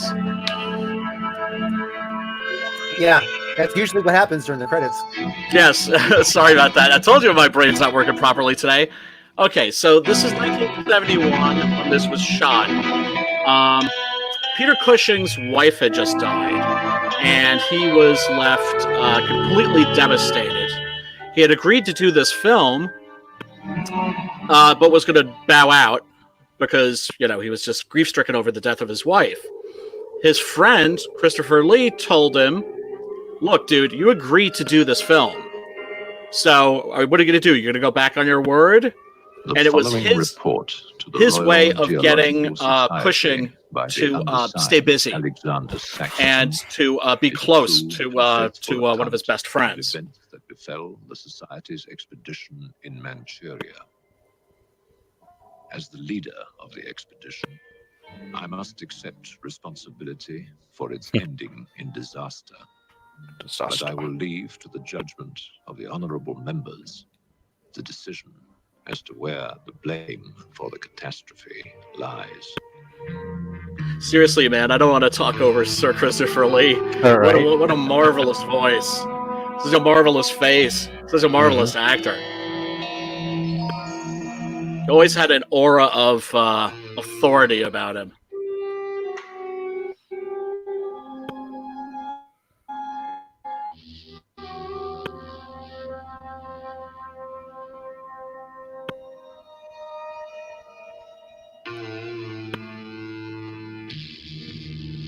Yes, we are in Tibet, but we're not looking for the Yeti.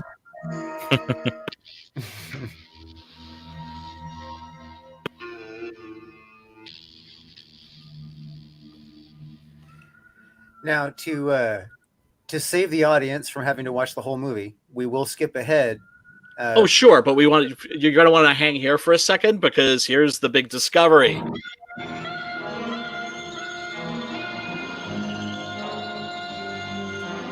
It's an Iceman. Iceman being a type of mummy.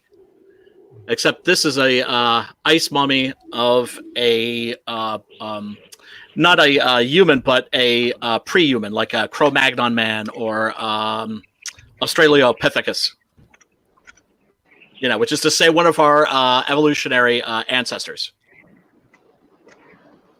Frozen in ice. Yes.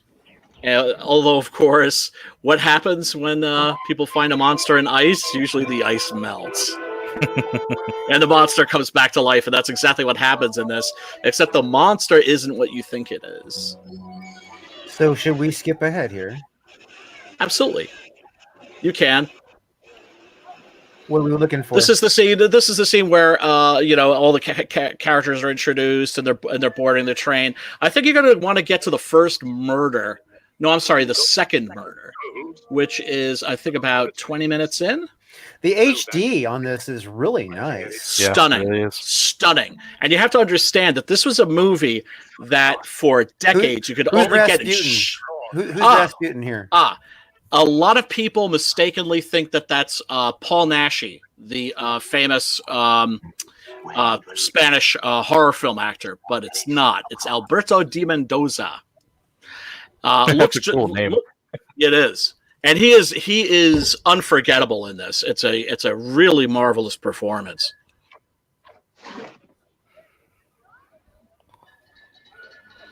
Rubbish. A conjurer's trick. And he is very much a Rasputin-like figure in this. You know, he's the Christian guy, he's the holy man, but there's something really dark about him. I gotcha.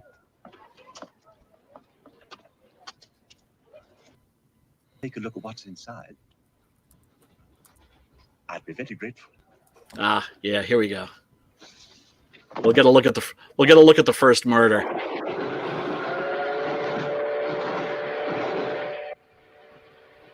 And of course, I just have a thing for movies that take place on trains. I'm gonna have to watch this just because of the high quality is gonna make it worth watching. Isn't it beautiful? I'm amazed how well they capture the HD quality off of the original film. It's really struck from the original negative. Right. From the original negative. This is from the Blu-ray. It's amazing. Yeah. And like I said, this is a movie that was on really shitty VHSs, just like awful looking prints. As an aside, there are certain directors whose reputations, certain filmmakers whose reputations have been entirely restored by DVD and Blu-ray.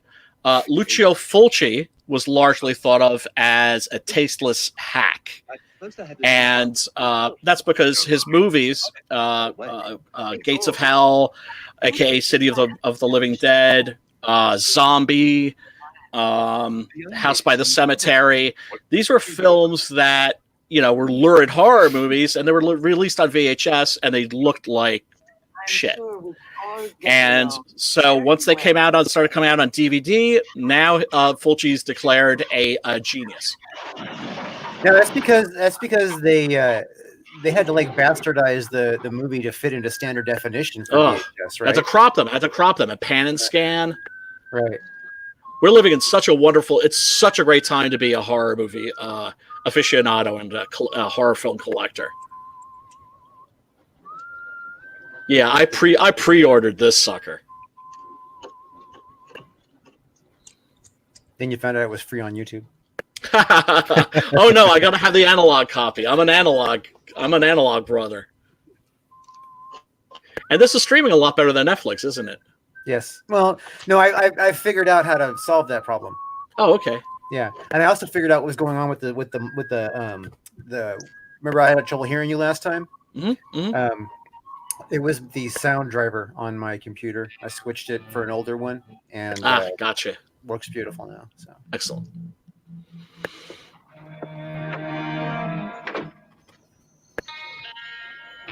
Oh, gory! It's alive. But check this out.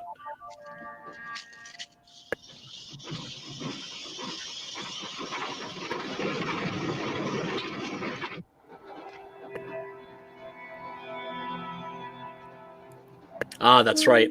The man who was killed before was a thief. That's to say, in an earlier scene, there was a thief that took a little peek and ended up dead. And now this Australopithecus, or whatever it is, seems to have a very capable knowledge of lockpicking. That's unusual. It's a lot of prehistoric locks, Yeah. He had practiced on. Exactly. Back in that place where there's all just, nothing but snow. Right. Yep. And rocks. And rocks. Yeah, I mean, it's never exactly defined what the creature is, or at least that beastie, because it could be a Neanderthal.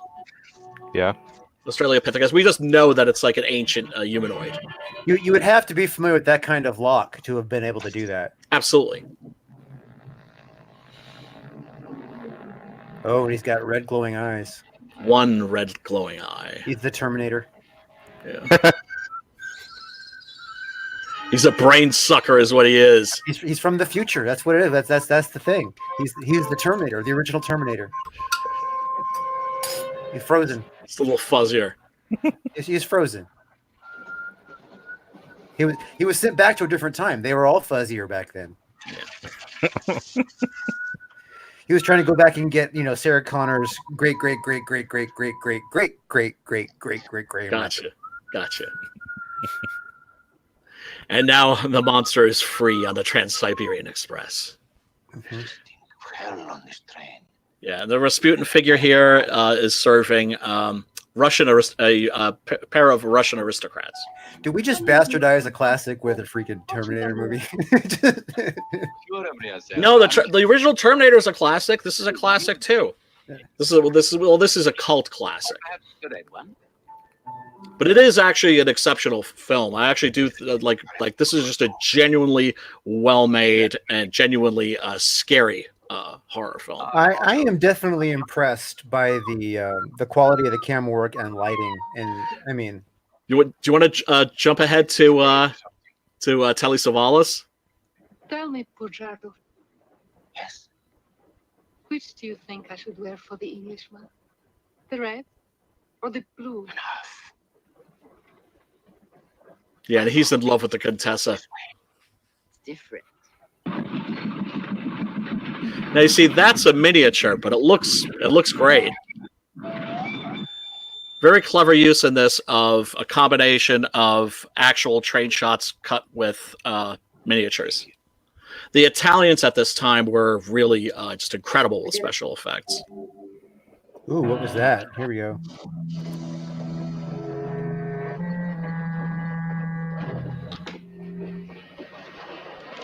Voyeur creepiness. Yeah.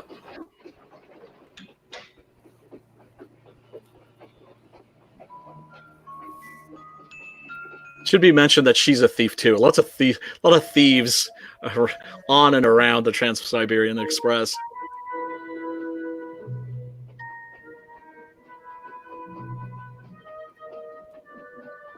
I see a little fire burning there in the background.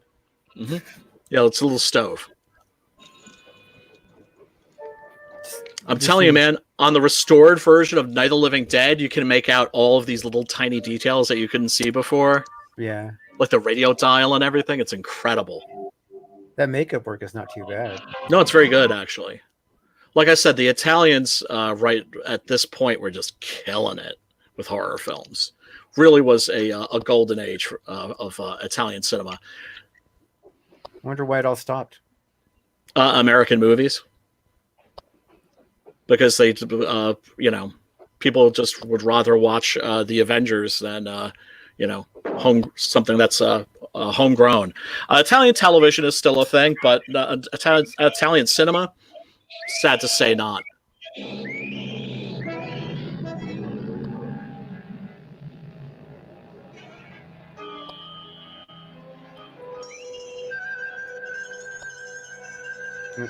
Squeezing that blood out of her eyes. Well, that's his brain sucking effect. Notice how her eyes look like they've been boiled. And you do get to actually find out and see firsthand exactly what's happening inside people's heads when the monster attacks. Yikes! Crazy. And Peter Cushing, God bless him. Yeah, like I said, he was grieving the loss of his wife. And Christopher Lee felt worried for him, was very afraid that he was going to kill himself. So, he sort of... Oh, wow. Yeah. He told, like I said, Cushing agreed to do this film. Then, of course, tragedy struck. His wife died, and he wasn't going to make the filming. And Christopher Lee decided to do a little mental jujitsu on him and told him, hey, dude, you agreed to be in this movie. You got to keep your word. And he did that so that he would be close to him.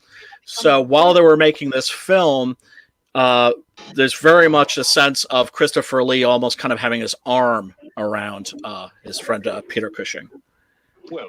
And yeah. How many movies were they in together? Oh, God. I wouldn't venture a guess. 20, 30? What's up, Joseph King? Do you have any idea? A lot. Let's say a lot.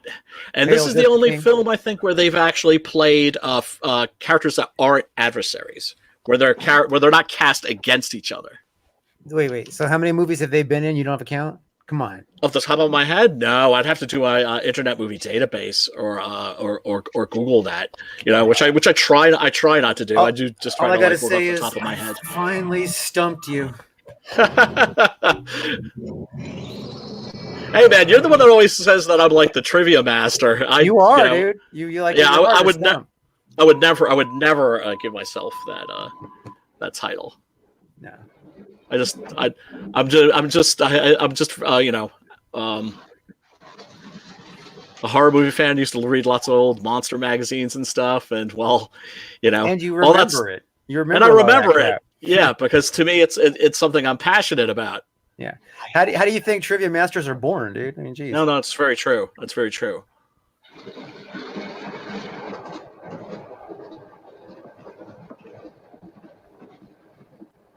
Oh, but there's Telly Savalas.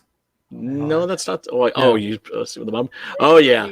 All right. So bodies are dropping on the Trans-Siberian Express, and a telegram is sent ahead that there may be a plague or something on board, and so the military contacts Telly Savalas, who is a rather amusing but also very sadistic Cossack.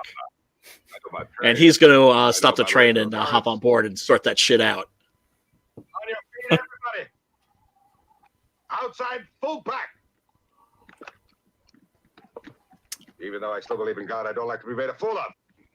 Telly Savalas was only paid $22,000 for this, but he was happy with the money because it allowed him to buy a apartment for his girlfriend in Manhattan, close to where he lived. You believe in the devil? Yes, Your Honor. Oh, good. Send a telegram. Tell him that Captain Kazan, he knows that a horse has 4 legs. He knows that a murderer has 2 arms. But still, the devil must be afraid of one honest Cossack. Of course, Telly Savalas was a smoker at this time. Later on Kojak, he became famous for the lollipop. That's right. That's how he quit smoking. But at this point, he was still a smoker. And you see him in one scene, the way he's like holding his pistol is with his middle finger on the trigger, because he's using like his top 2 fingers is to hold the smoke. What I would like to know is, Savalas wasn't a simp. Savalas was a pimp. Do you know what Savalas did when On Her Majesty's Secret Service was shot? He was cast as Blofeld, the arch villain of the James Bond series, and he was cast opposite George Lazenby, who was the very first Bond after Sean Connery.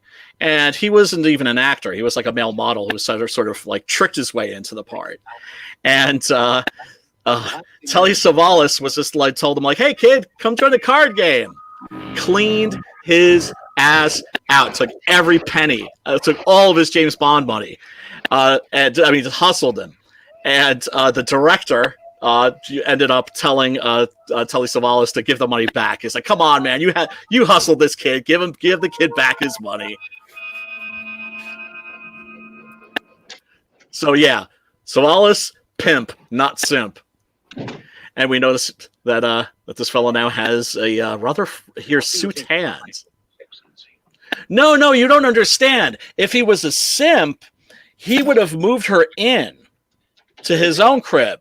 The point is, he was a pimp, so he bought a apartment, for her to live in, that he could come and visit. He could come and go.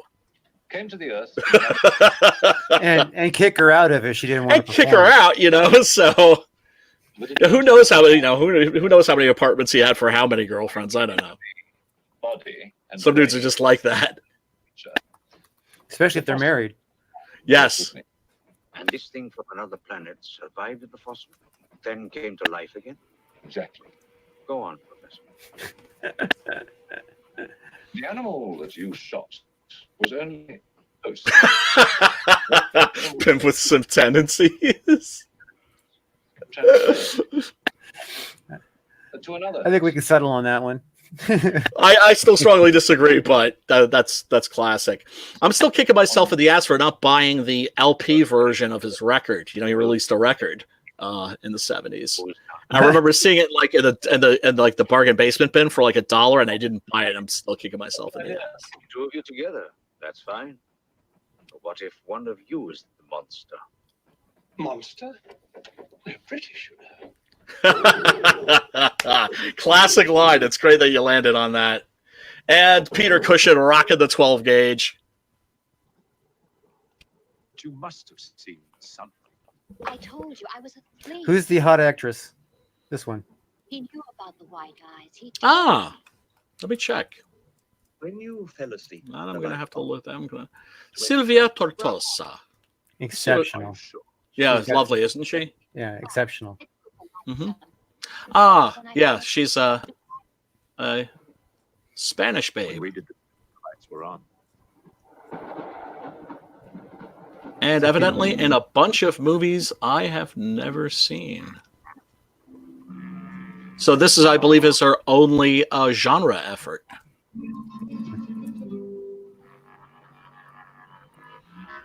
In our Rasputin figure here, he knows the monster's secret, and he's keeping it. The Count getting strapped.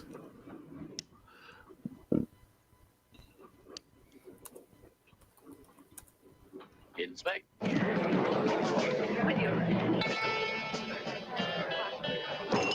Tsar will hear of this. I'll have you sent to Siberia. I am in Siberia.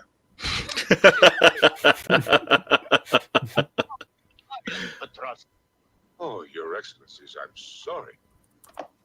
Of course, the Count and Countess are exempt from our orders. Please, escort them to their car. Yeah, Telly has a relatively small part in this film, but it's incredibly memorable, and he plays it to the hilt. He just chews the scenery in this with relish.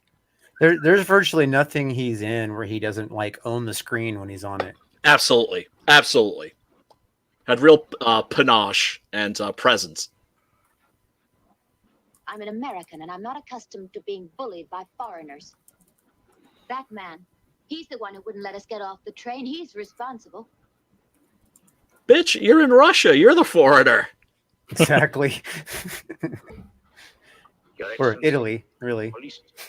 Or Spain. The Italians shot a lot of films in Spain. And I do recognize some Spanish actors here. Quite a few Spanish actors. Yeah, actually, the back end information says that it's Spain. Yeah, Spanish. Mm-hmm. Troublemakers.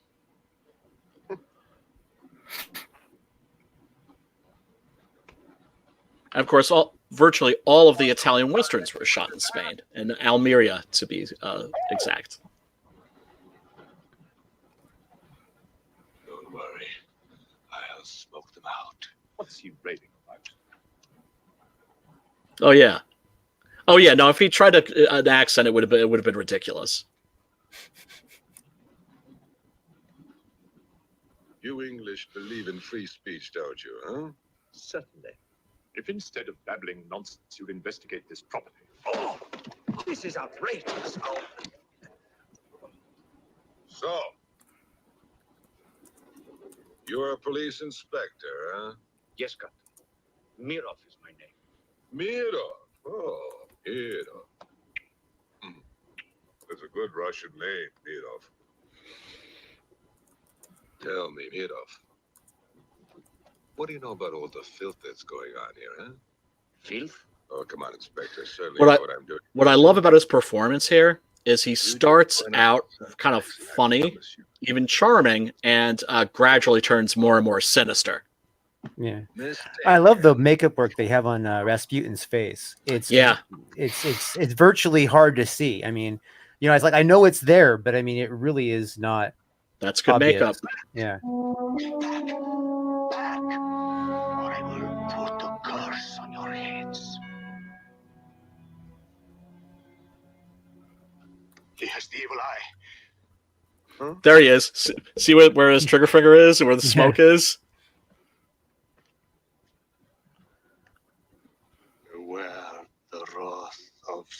son.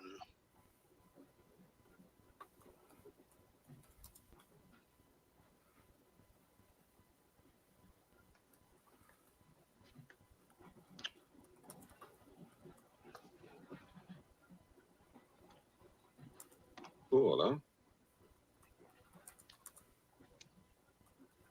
On your knees, monk.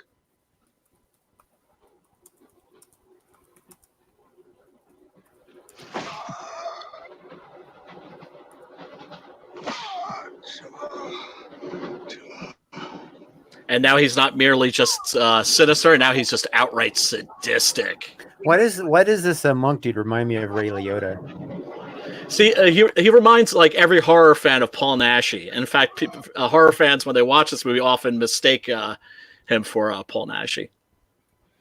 I don't think he looks like Ray Liotta. Just thing about him reminds me of Ray Liotta. Gotcha. Maybe it's just like the face structure or something. Could be. He was trying to protect you. Why? He's mad. Who are you? I told you, a policeman.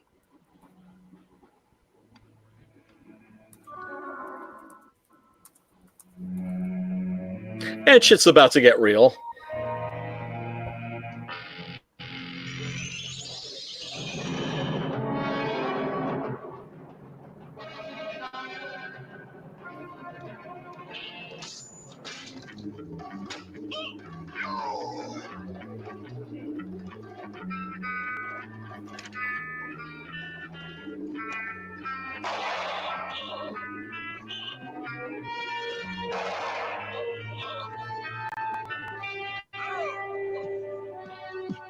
You saw his eyes. One look at them and you're dead. You saw his eyes, but one look at them and you're dead. Yeah, well, one prolonged look. Ah. If it's just a glance, you'll be okay. I don't know how Gorgons work that way either.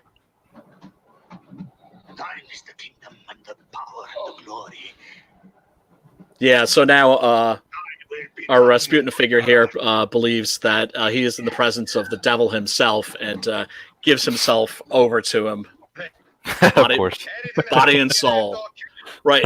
Right, because he was like one of those, like Rasputin, one of those dark religious figures. Right. You know? One of those men of God that are like that close to worshiping the devil. You're one of those men of God that do it for power. Yeah, absolutely. And they worship power, they don't worship God. Absolutely.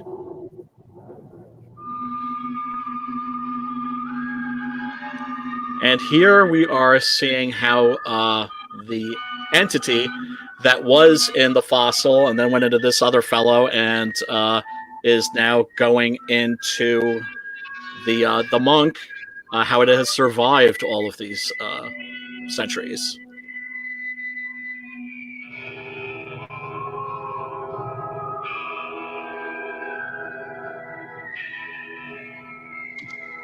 Those contacts that glue like that, glued. How do you say glow in the past tense? Those are actually not contacts. Because this was actually, I think, before they started using contacts. And so instead it's makeup that's over the eyes. That's freaky. It's interesting, isn't it? I mean, it's a chilling effect. So you guys' eyes closed. It's just like yeah. And now this turns into like a balls out horror movie.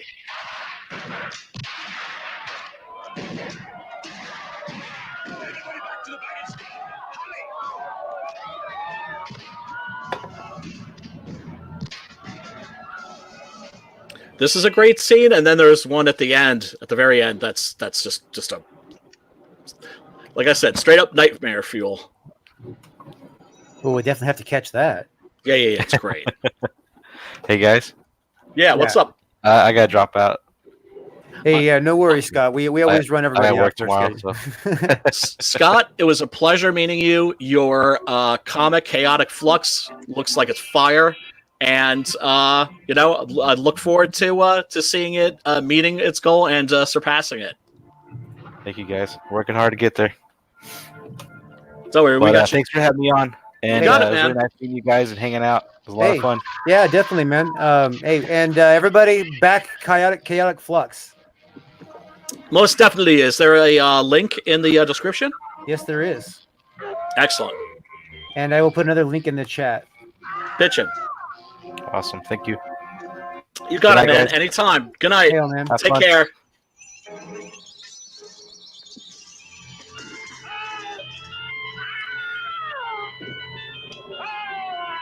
Lothar D is wondering what the hell's going on in here. A massacre of Cossacks by a monk that's been possessed by a alien who is bodiless and formless.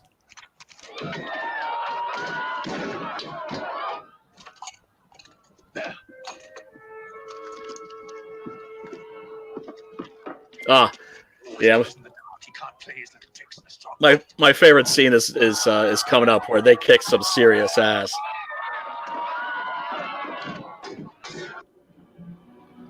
Oh, fantastic shot, man.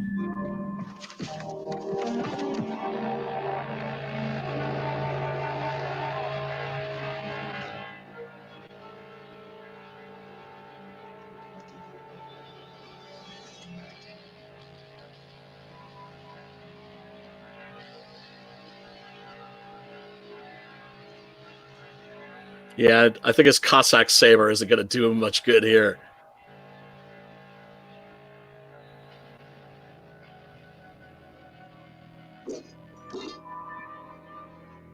Oh, there goes that Cossack. Look at that shot. Look at that shot. There's a few bodies laying around. Dumping them in ditches, man. So how much further ahead do we have to skip here? Oh, just maybe about like 5 minutes. See you hanged. The poor monk. In words is difficult. There's Yeah. something more. Yeah, here we go. This is it.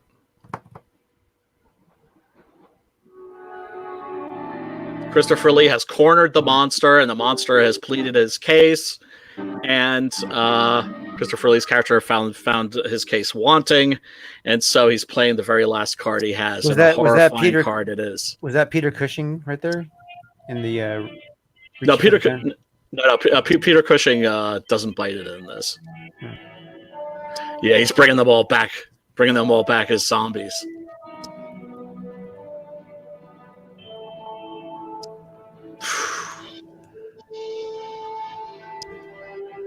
This left a very, very strong impression on me as a kid and many a horror fan.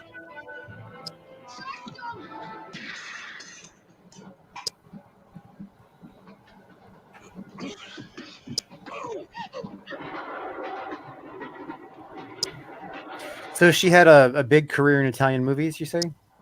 Spanish movies? Yeah, but not any horror films or genre films I'm aware of.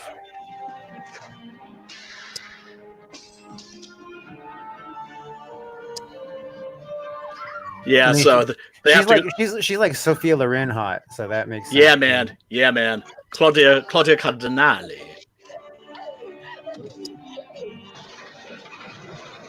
Then there were, oh man, you should see Soledad Miranda.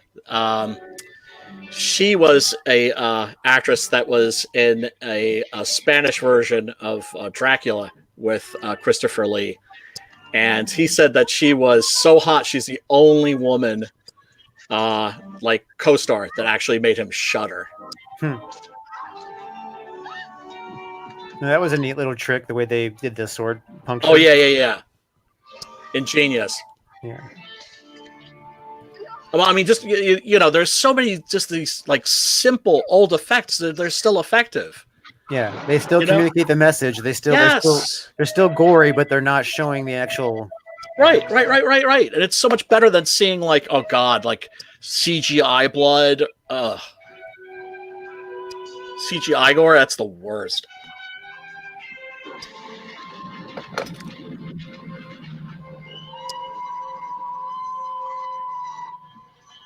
Ooh.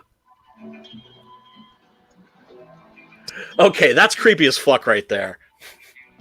Bunch of Cossack zombies coming at Yeah, you. man, with swords. God damn. Eerie.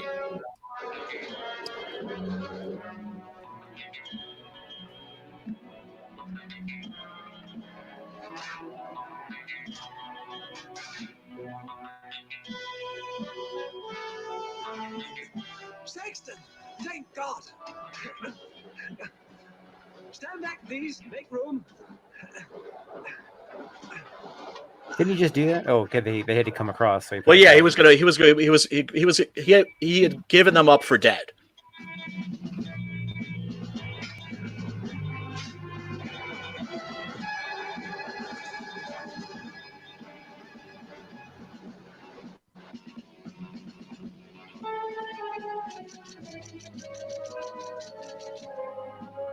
Moscow says to stop the express when it goes through the switching point.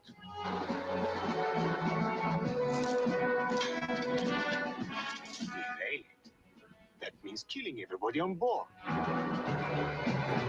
Yes, indeedy. That's what it says. Maybe there's a war. Maybe it's war.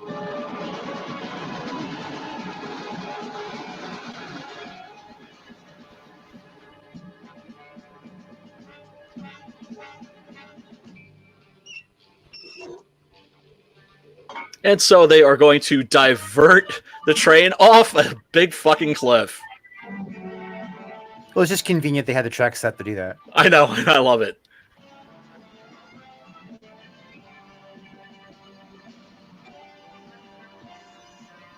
I mean, hey, if you have, like, you know, a train arriving that's, like, loaded with plague victims, you never know. Yeah, my question is, how does the car that just now got detached slow down in time? See ya! It almost doesn't.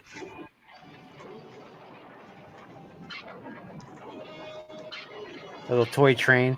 Yeah. Bitchin' miniature work. I love that Christopher Nolan uses a lot of miniatures. Like when the Batmobile blows up in The Dark Knight, that's totally a miniature shot. I prefer miniatures and models to CGI. Me too. Like I said, CGI is always best when you don't notice it. CGI is always best when it's used to enhance models. Yep. Because then you wouldn't notice it. And you wonder, is that CGI or is that models? And it's both. Yep. Like Guillermo del Toro did with the practical effects. You know, like the animatronics along with CGI for Hellboy 2. Which, you know, is a must for any monster lover. And so we have come to the end of Horror Express, aka Terror on the Trans-Siberian Express.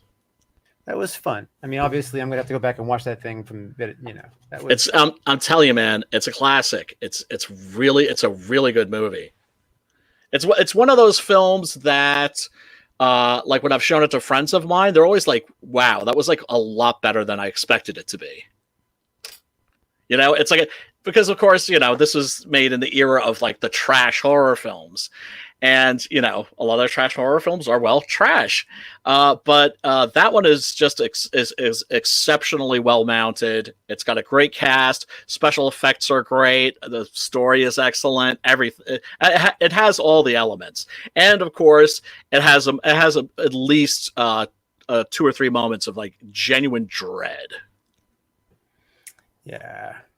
Well, we're probably going to wrap it up here because it's pushing up 2 hours. Yeah, man. And anybody who is still looking for something to watch, who happens to be watching this, Crystal McGee has just gone live talking Grayscale with Michael Derrick. You might want to go over there, and It's McGee is her YouTube channel, and you can find a quick link to it in the chat here. So she's awesome. Check her out. Yeah, she's definitely good people. We had her on.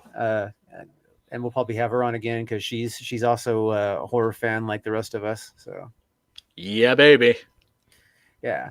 So anyway, everybody, thanks for coming, and we shall see you next week for another episode of Horror Talk. Peace, love, and soul.